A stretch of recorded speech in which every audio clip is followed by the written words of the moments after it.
नैनपुर में राष्ट्रीय पिछड़ा वर्ग मोर्चा के प्रदेश कार्यकारिणी सदस्य का आगमन हुआ।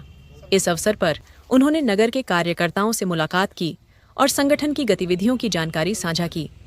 उन्होंने कार्यकर्ताओं से चर्चा करते हुए बताया कि ओबीसी समाज की सबसे बड़ी आबादी होने के बावजूद हमें पर्याप्त प्रतिनिधित्व नहीं मिल पा रहा है। यह हमारे हक और अधिकारों के साथ विश्वासघात है। इसी कारण आज हम समाज को जागृत करने का प्रयास कर रहे हैं। निश्चय ही आने वाले समय में ओबीसी समाज जागेगा और हमें वह आरक्षण और सत्ता में भागीदारी मिलेगी जिसके हम हकदार हैं। उन्होंने बताया कि दिनांक 26 सितंबर 2025 से राष्ट्रीय पिछड़ा वर्ग मोर्चा द्वारा जनजागरण यात्रा की शुरुआत की गई है। इस यात्रा का उद्देश्य ओबीसी समाज को जागरूक करना और उनके अधिकारों की रक्षा के लिए आवाज उठाना है। विशेष रूप से 4 अक्टूबर को अंजनिया मांद में देविका पटेल और राष्ट्रीय अध्यक्ष चौधरी विकास पटेल का आगमन होगा। वहां एक विशाल सामाजिक सम्मेलन भी आयोजित किया जाएगा। इसी कार्यक्रम की तैयारी के तहत गांव-गांव रथ यात्रा निकाली जा रही है। नैनपुर से न्यूज रूम टीवी के लिए जिला ब्यूरो अनिल जांगड़े की रिपोर्ट।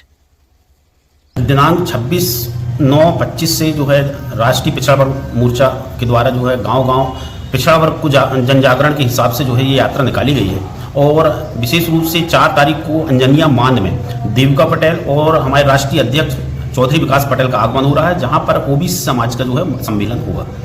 इसके कारण से जो है गांव-गांव ये रथ यात्रा निकाली गई है। समर्थन तो हर ओबीसी समाज का व्यक्ति ये जानता है कि उनके हक अधिकारों के साथ उनका कुठाराघात हो रहा है। चूंकि हमारी देश में सबसे ज्यादा आबादी होने के बाद भी जो है हमको उतना प्रतिनिधित्व नहीं मिल पा रहा है, जिसके कारण से हम आज ओबीसी समाज को जगाने का प्रयास कर रहे हैं और निश्चित ही आने वाले कल में ओबीसी समाज जागेगा और हमको पर्याप्त आरक्षण जो हमको सत्ता में भागीदारी मिलना चाहिए वो भागीदारी मिलेगी। कि लगातार ओबीसी समाज पिछड़ते जा रहा है और ओबीसी समाज को न तो नौकरियों में आरक्षण मिल रहा है, न राजनीतिक रूप से आरक्षण मिल रहा है और न सामाजिक रूप से उसको आरक्षण दिया जा रहा है। जबकि ओबीसी समाज की प्रदेश में 60% से ज़्यादा आबादी है।